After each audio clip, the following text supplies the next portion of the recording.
ये ज़िंदगी है मेरे दोस्त, यहाँ जोड़ने वाले भी मिलते हैं और तोड़ने वाले भी।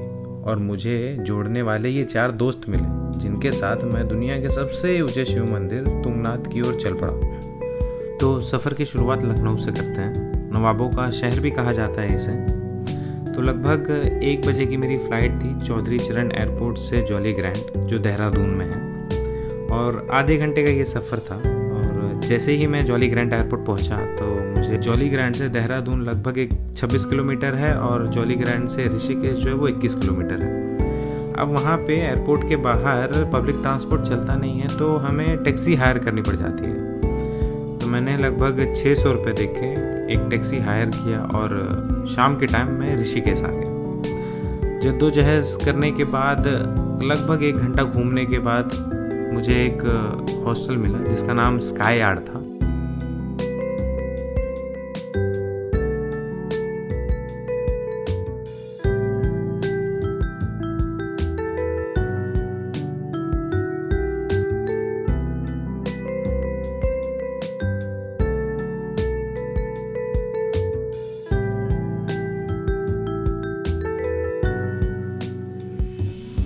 300 से 350 तक आपको डॉर्मेट्री वहाँ मिल जाएगा, यही रेट में मुझे मिला था। और फिर रात भर हमने आराम किया। तो भी हम स्काई यार्ड की छत पे गए और वहाँ से ऋषिकेश का नज़ारा बहुत ही खूबसूरत और अद्भुत था। गंगा नदी बह रही थी, लक्ष्मण झूला भी दिख रहा था पास में, राम झूला भी था। बहुत ही खूबसूरत नज़ारा था। हम लगभग आधे 1 घंटे वहाँ पे बैठ के नज़ारों का मज़ा लेते रहे और तभी दिमाग में आया क्यों ना गंगा नदी में रिवर राफ्टिंग किया जाए। और हमने बिना कुछ सोचे समझे नीचे आए और रिवर राफ्टिंग के लिए निकल पड़े कि कहाँ होता है। हम गए, ऑफिस में पता किया तो लगभग हम 5 लोग थे और 1250 रुपये में रिवर राफ्टिंग के लिए हमने बुक कर लिया, क्योंकि ऑफ सीज़न था शायद, इसलिए इतना सस्ता पड़ गया।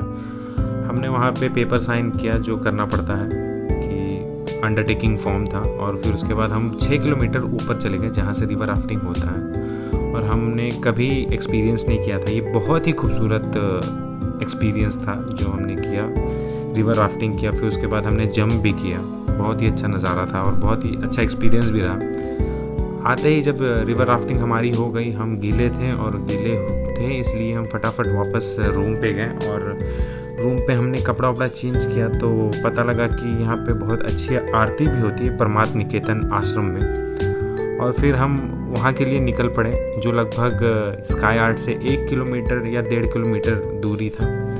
हम आँख बंद करके बिना कुछ सोचे समझे हम चल दिए। बहुत थके थे, फिर भी हमने सोचा गंगा आरती मिस नहीं करनी है।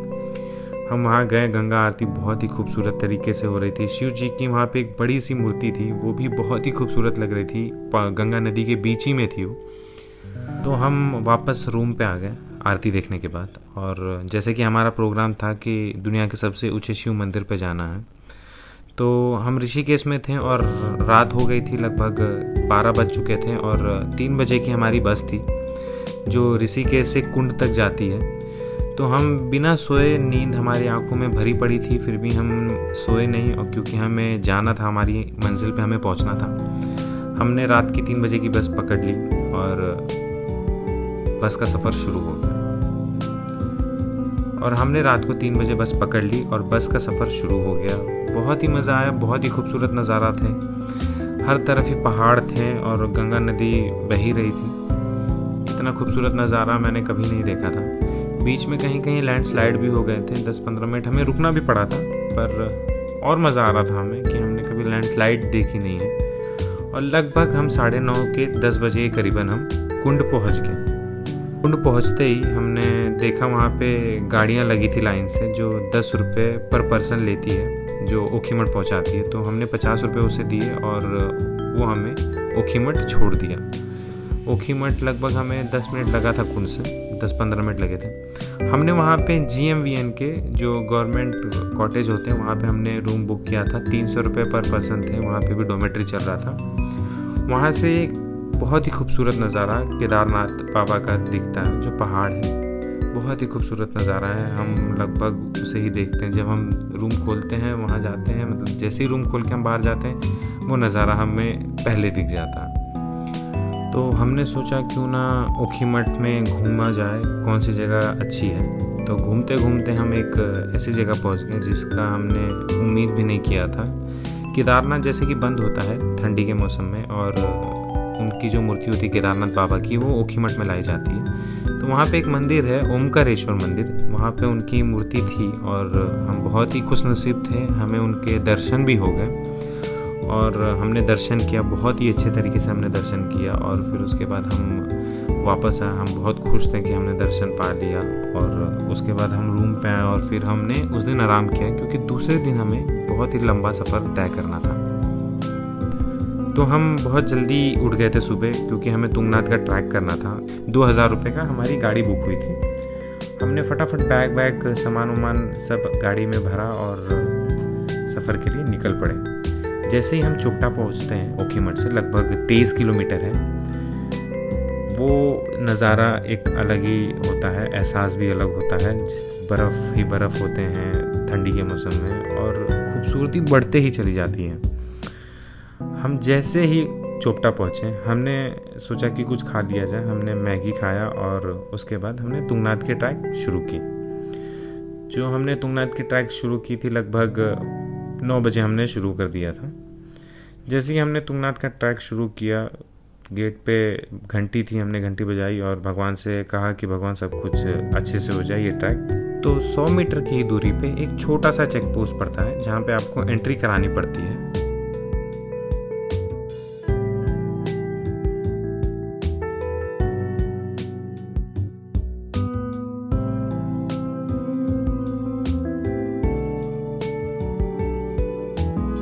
और ट्रैक जो था वो लगभग 4 किलोमीटर का ट्रैक था और हमने धीरे धीरे सफ़र शुरू किया। और जैसे जैसे हम ऊपर चढ़ते जा रहे थे, सफ़र बहुत ही कठिन होते जा रहा था और नज़ारों की तो बात ही ना कहें, क्योंकि वो और खूबसूरत होते चले जा रहे थे। हमने बहुत बार कोशिश की शॉर्टकट मार लें, जो मतलब स्टेयर्स, मतलब जो स्टेप्स थे जो पत्थर पे थे, वहाँ ना जाने की जगह एक छोटा सा कट मार लें। वो बहुत भारी पड़ गया था, पर खैर मज़ा भी आया था। और जैसे जैसे हम ऊपर पहुंच रहे थे, बहुत ही अलग ही एहसास था, बहुत ही मज़ा आ रहा था। और जैसे हमने शिव का जो मंदिर था, शिव मंदिर जो था हमने देखा, वो एक अलग ही एहसास था। ऐसा लगा कि हमने कुछ अपनी ज़िंदगी में अचीव कर लिया हो, एक अलग ही एहसास था। हम जैसे ही तुंगनाथ पहुँचे और मंदिर देखा, मंदिर तो खैर बंद था, पर इतनी खुशी कि शायद मैं आपको बता ना पाऊँ, बहुत ही मज़ा आया था। हमने वहाँ पे दर्शन लिया और दर्शन लेने के बाद कुछ देर हमने वहाँ बैठा। थर्मस में हमने चाय भी लिया था थोड़ा सा, और उसे हमने पिया। मंदिर देखते देखते हमने चाय पिया, बहुत ही मज़ा आया। फिर उसके बाद हम पीछे की ओर गए, जहाँ पे एक बैठका था, जहाँ बैठते हैं लोग। कुछ देर हम वहाँ बैठे और वापस नीचे आ गए। धीरे धीरे हम नीचे आए। जितना चढ़ने में कठिनाई थी, उतना ही आसानी था नीचे उतरने में। हम नीचे उतर गए, शाम हो गई थी, हम नीचे आए, गाड़ी में बैठा, चोपटा से हम ओखीमठ के लिए वापस निकला। हम रात भर आश्रम में थे। सुबह होते ही हमने सोचा कि वापसी के लिए, बाद में पर एक शेयर टैक्सी मिली, जिन्होंने कहा कि हम आपको देहरादून छोड़ देंगे। हमने कहा ठीक है। उन्होंने लगभग पर पर्सन 400 रुपये लिया था ओखीमठ से देहरादून के। हमने सब ने अपना बैग पैक किया, ओखीमठ से वापसी निकल पड़े। धीरे धीरे हम नीचे आ रहे थे। ओखीमठ से जब आप नीचे आए तो देहरादून नीचे पड़ता है। वैसे वैसे रास्ते पक्के होते जा रहे थे, पहाड़ों से दूरी बनते जा रही थी। रास्ते में देवप्रयाग भी पड़ा, रुद्रप्रयाग भी पड़ा, जहाँ हम रुके और कुछ देर फोटो भी खींचे थे। खैर ज़्यादा देर नहीं रुक पाए क्योंकि समय नहीं था। बहुत ही ज़्यादा मज़ा आया। और फिर उसके बाद हम रात को देहरादून पहुंच गए। सफ़र तो यहाँ ख़त्म हुआ, पर वो रात देहरादून वाली अलग ही एहसास थी। वो 5 दोस्त लोग एक दूसरे में मिलके अपनी कहानियाँ बता रहे थे। किसने तकलीफ़ें झेली हैं, किसने धोखे खाए हैं। खैर शायरी थी, बता नहीं सकते। अगर आपको ये वीडियो पसंद आया तो लाइक शेयर सब्सक्राइब करिए, और फिर मिलेंगे एक नए वीडियो के साथ जल्दी ही। तब तक के लिए अलविदा लेता हूँ, चलते हैं फिर।